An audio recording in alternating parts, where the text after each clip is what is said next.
আপনারা জানেন যে কোরবানির পরে শহরগুলোতে বিশেষ করে এটা যে বর্জ্যগুলো হয় সেটা পরিষ্কার পরিচ্ছন্নতা করাটাই একটা বড় চ্যালেঞ্জ হয়ে দাঁড়ায়। কারণ এটা যদি সঠিক সময় পরিষ্কার পরিচ্ছন্ন না করা হয়, পচে দুর্গন্ধ বের হয় এবং অনেক ধরনের রোগবালাইয়েরও কারণ হয়ে থাকে। তো সেই জায়গা থেকে ঢাকার 2টা সিটি কর্পোরেশন 12 ঘন্টার মধ্যে এবার পরিষ্কার পরিচ্ছন্নতা করার চ্যালেঞ্জ নিয়েছে। আমরা আশা করছি আজকে রাতের মধ্যেই পুরো ঢাকা সিটি কর্পোরেশন যে কার্যক্রম সম্পন্ন হবে। আশা করি যে এই বর্জ্যের কারণে ঢাকার মানুষের ঈদ আনন্দ কোনোভাবেই হ্যাম্পার হবে। আমরা প্রত্যাশা করি আমাদের নাগরিকরা অবশ্যই নিয়ম মেনে চলবেন এবং নির্ধারিত স্থানেই কোরবানি দিলে সেটা আমাদের জন্য পরিষ্কার পরিচ্ছন্নতা করাটা খুব সহজ হতো। তবে আমাদের দক্ষিণ সিটি কর্পোরেশনের প্রায় 10,000 পরিচ্ছন্নতা কর্মী নিয়োজিত আছেন। আমরা বিশ্বাস করি যে কিছুটা নিয়মের ব্যত্যয় করলেও আমরা বিশ্বাস করি যে এই সময়ের মধ্যেই আমরা পরিচ্ছন্নতা সম্পন্ন করতে। আপনারা সবাই অবগত আছেন, বিগত কিছু সময় আমাদের 2 সিটি কর্পোরেশনেই নানা ধরনের প্রতিবন্ধকতা ছিল কাজ করার ক্ষেত্রে। তবে আমি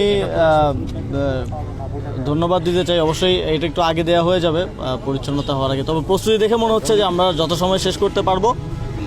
আমাদের 2 সিটি কর্পোরেশনেরই সকল পর্যায়ের কর্মকর্তা কর্মচারীরা এবং পরিচ্ছন্নতা কর্মীরা অনেক পরিশ্রম করে যাচ্ছেন এবং 2 জন প্রশাসক যেই কমিটমেন্ট দিলেন যে আজকের মধ্যেই সিংহভাগ পরিচ্ছন্নতা করা সম্ভব হবে এবং আরও আজকের মধ্যে শতভাগই সম্ভব হতো যদি নির্ধারিত যে কোরবানির স্থান আসলে দেওয়া হয়েছিল সেটা সবাই মেনে চলতো। তবে যেটা আমাদের ঢাকা উত্তর সিটি কর্পোরেশনের প্রশাসক বললেন যে এখন মানুষের বিহেভিয়ারাল কিছু চেঞ্জ আসছে এবং পজিটিভ চেঞ্জ আসছে, যে মানুষ নিজেই বর্জ্যটা আমাদের জন্য প্রস্তুত করে রাখছেন যাতে করে আমরা সেখান থেকে নিয়ে আসতে পারি।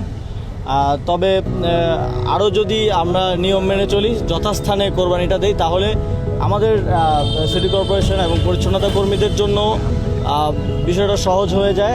এটা সবাইকে আসলে বিবেচনায় রাখতে হবে যে পরিচ্ছন্নতা কর্মীরা তাদের ঈদের দিনটাকে বিসর্জন দিয়ে ত্যাগ করে কিন্তু এই কাজটা করছেন। আমরা সবাই যার যার পরিবারের সাথে ঈদ উদযাপন করছি, কিন্তু আমাদের পরিচ্ছন্নতা কর্মীরা এই সময়টা আমাদের শহরটা যাতে আমাদের বসবাস উপযোগী থাকে সেজন্য এই 20,000 পরিচ্ছন্নতা কর্মী কিন্তু তাদের ঈদটাকে বিসর্জন দিচ্ছেন।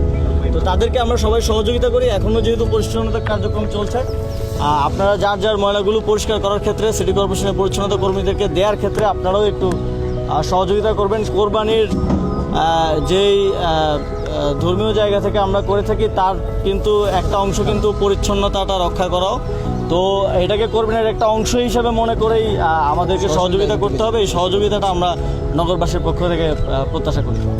সিটি কর্পোরেশন থেকে পরিচ্ছন্নতা কর্মীদের জন্য এক্সট্রা বরাদ্দ এবং আপ্যায়নের ব্যবস্থা করা হচ্ছে এবং আমরাও চেষ্টা করব মন্ত্রণালয়ের পক্ষ থেকে তাদের যে এই বিসর্জনটা ঈদের দিনে এই কাজটা করার নগরবাসীর জন্য একটা ভালো শহর বজায় রাখা, এই জন্য মন্ত্রণালয়ের পক্ষ থেকেও আমরা উপহার দেওয়ার চেষ্টা করব।